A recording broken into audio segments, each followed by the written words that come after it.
हाँ तो नमस्कार विद्यार्थियों, स्टडी विद शिव की ऑनलाइन क्लासेज में आपका स्वागत है। अपन पढ़ रहे थे कक्षा 10 में विज्ञान विषय और विज्ञान विषय में अध्याय 6 पढ़ रहे थे। अध्याय 6 था रासायनिक अभिक्रिया एवं उत्प्रेरक पर आधारित। और रासायनिक अभिक्रिया और उत्प्रेरक के अंदर ही अपन पढ़ रहे थे रासायनिक अभिक्रियाओं के प्रकारों के बारे में। तो आज तक की क्लासों में अपन ने 6 प्रकार पढ़ लिए थे, जिसमें एक था संयोजन, एक था वियोजन, एक थी विस्थापन, एक द्विविस्थापन, एक थी उदासीनीकरण और एक थी मंद और तीव्र अभिक्रिया। ये 6 अभिक्रिया अपन ने पढ़ ली। आज की क्लास में अपन इसी को कंटिन्यू करते हुए आगे एक और प्रकार पढ़ते हैं।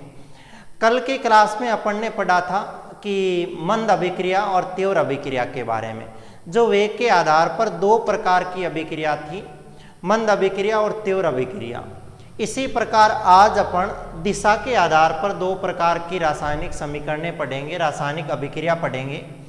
उन 2 प्रकारों में एक तो दिशा के आधार पर यह प्रकार होगा कि एक तो रासायनिक अभिक्रिया जो आगे चले सीधी अभिकारकों से उत्पाद बनाए और वापस उत्पादों से क्या बना ले, अभिकारक बना ले।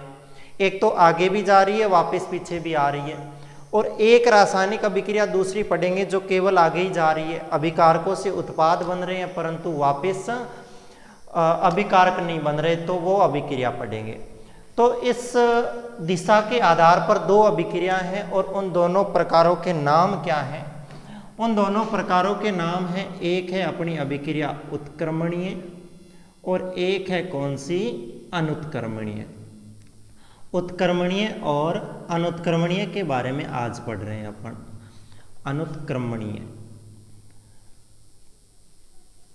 तो देखो ये क्या होती है, रासायनिक समीकरण, रासायनिक अभिक्रियाएं। एक एक करके पढ़ते हैं, इन दोनों को समझते जाना एकदम ध्यान से इनको साथ साथ में। और इनके उदाहरण, मेन तो उदाहरण होते हैं, इनके उदाहरण याद करना। जैसे पहला मैं लिखता हूं कौन सी, उत्क्रमणीय अभिक्रिया, और इसके बारे में पढ़ते हैं अपन उत्क्रमणीय क्या होती है।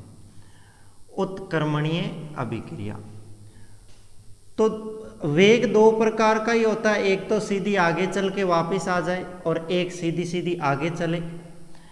तो उत्क्रमणीय अभिक्रिया ऐसी अभिक्रिया होती है जो दोनों ही दिशाओं में चलती है। मान लो जैसे ये ए है और ये बी है, इन दोनों ने मिलकर 2 अभिकारक है ये, इन दोनों अभिकारकों ने मिलकर एक उत्पाद बना लिया, क्या, ए बी बना लिया।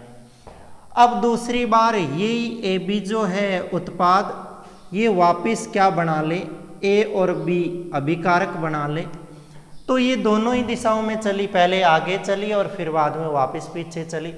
अभिकारकों से उत्पाद बने और उत्पाद से अभिकारक बन गए। तो इस प्रकार की जो अभिक्रिया होती है वो क्या कहलाती है, उत्क्रमणीय अभिक्रिया। ये जो आगे की ओर चल रही है इसको कहते हैं अग्र अभिक्रिया, और ये वापस पीछे चल रही है, वापस उत्पादों से अभिकारक बन रहा है, ये क्या कहलाती है, पश्च अभिक्रिया कहलाती है। तो उत्क्रमणीय अभिक्रिया की परिभाषा भी यहीं से बनती है कि ऐसी रासायनिक अभिक्रिया जो दोनों दिशाओं में चलती है, अर्थात अभिकारकों से उत्पाद बनते हैं तथा उत्पाद से पुनः अभिकारक बनते हैं, वो क्या कहलाती है, उत्क्रमणीय अभिक्रिया कहलाती है। तो पहले तो मैं इसके बेस पर मैं इसकी परिभाषा लिख दूं, तो परिभाषा आप भी साथ साथ में लिखते जाना और समझते जाना कि ऐसी रासायनिक अभिक्रिया जो दोनों दिशाओं में चलती है, ऐसी रासायनिक अभिक्रिया जो दोनों दिशाओं में चलती है। दोनों दिशाओं का मतलब अग्र और पश्च, जो दोनों दिशाओं में चलती है, अर्थात क्या होता है, अभिकारकों से उत्पाद बनते हैं, अर्थात अभिकारकों से रासायनिक अभिक्रिया में जो भाग लेते हैं वो तत्व क्या कहलाते हैं, अभिकारक। अर्थात अभिकारकों से उत्पाद बनते हैं, अभिकारकों से उत्पाद बनते हैं तथा उत्पादों से पुनः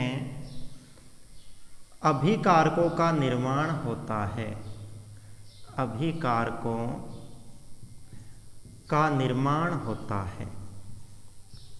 बस यही इसकी परिभाषा होगी। अभिकारकों का निर्माण होता है, उसे उत्क्रमणीय अभिक्रिया कहते हैं। उसे कौन सी अभिक्रिया कहते हैं?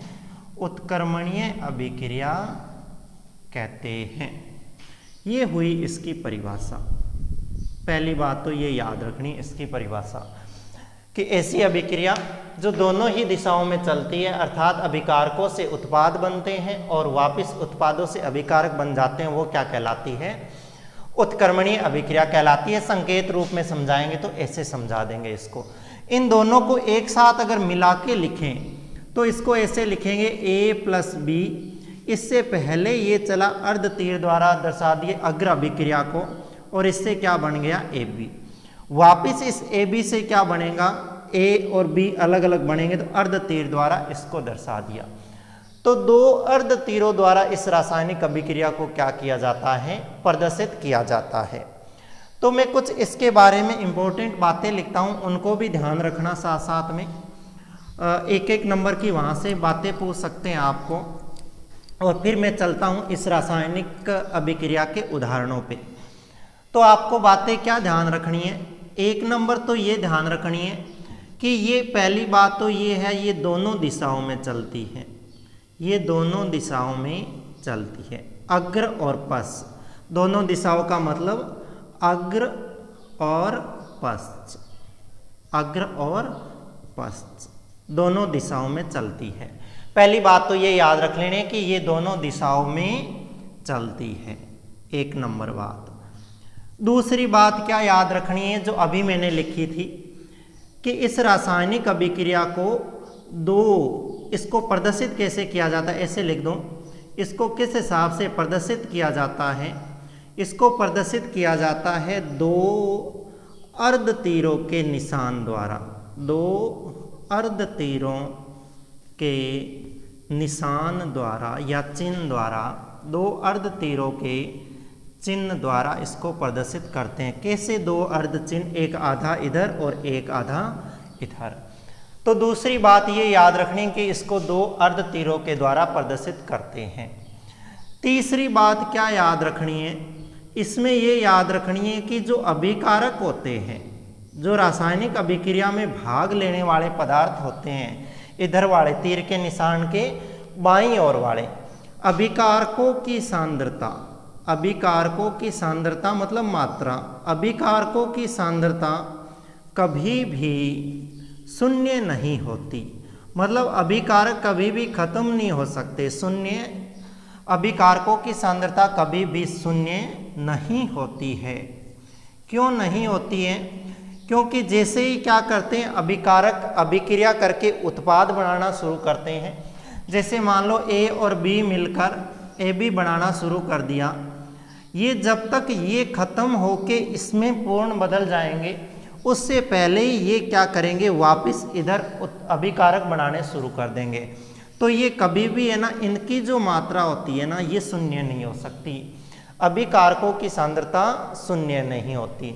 तो तीसरी बात ये याद रखनी है कि अभिकारकों की सांद्रता कभी भी शून्य नहीं हो सकती।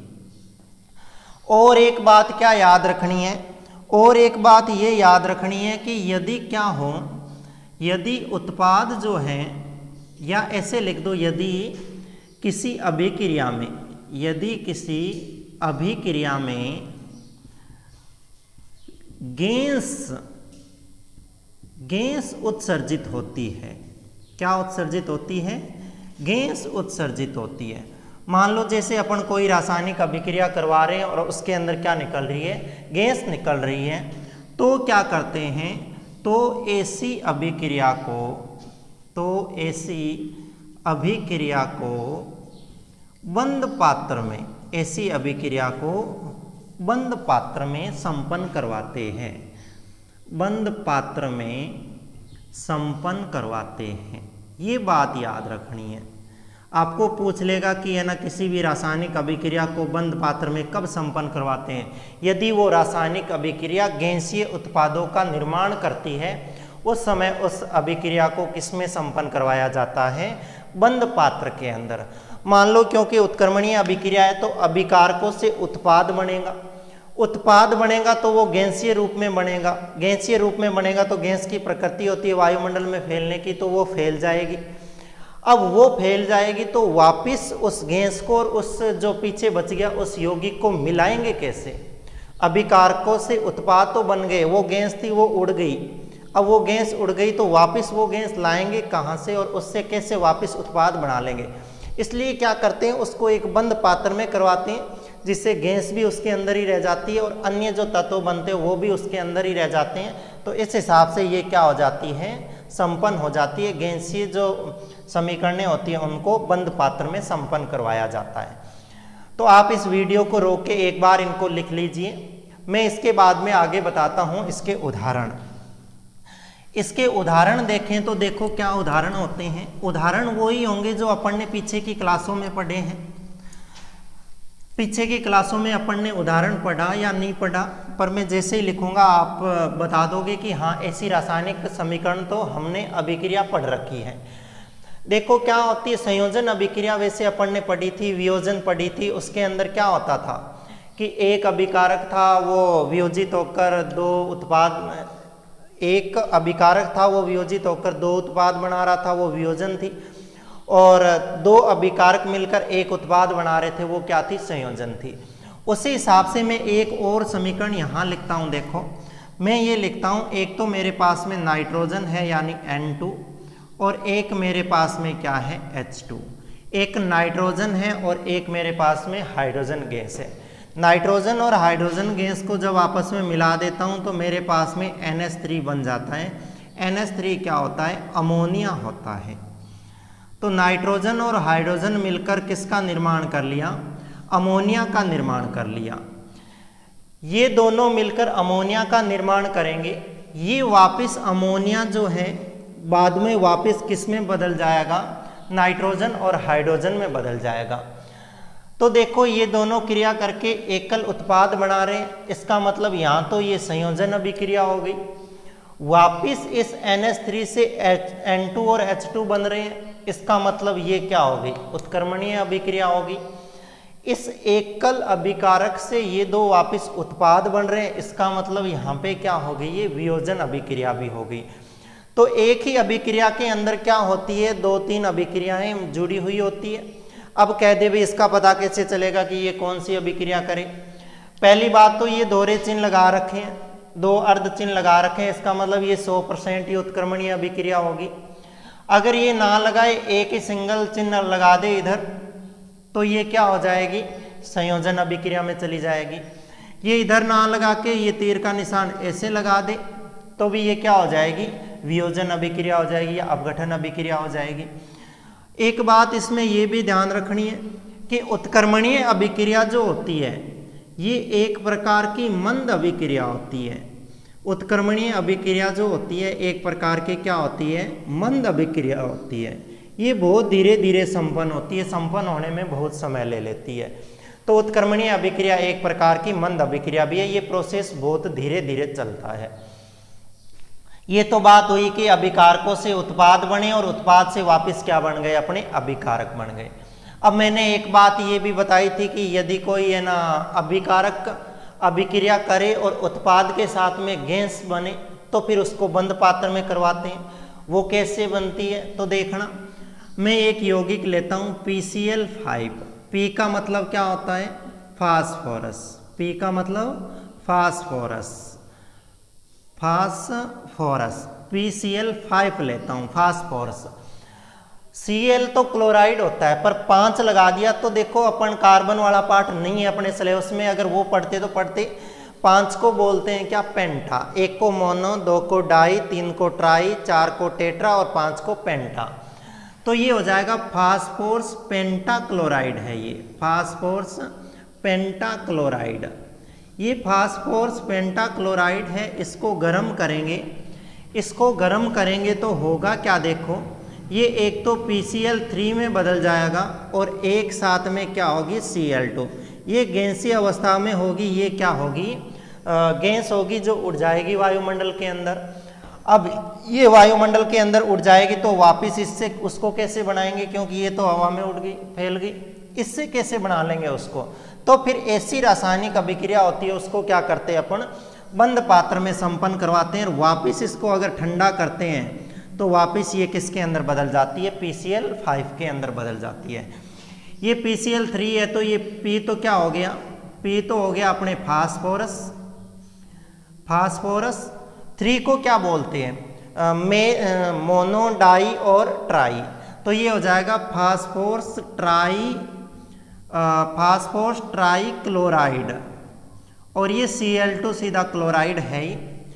तो ये इस हिसाब से आपको उत्क्रमणीय अभिक्रिया याद रखनी है कि ऐसी रासायनिक अभिक्रिया जो दोनों ही दिशाओं में चलती हैं, अर्थात अभिकारकों से उत्पाद बनते हैं और उत्पादों से पुनः क्या बनते हैं, अभिकारक बनते हैं, वो वाली अभिक्रिया कहलाती है कौन सी, उत्क्रमणीय अभिक्रिया।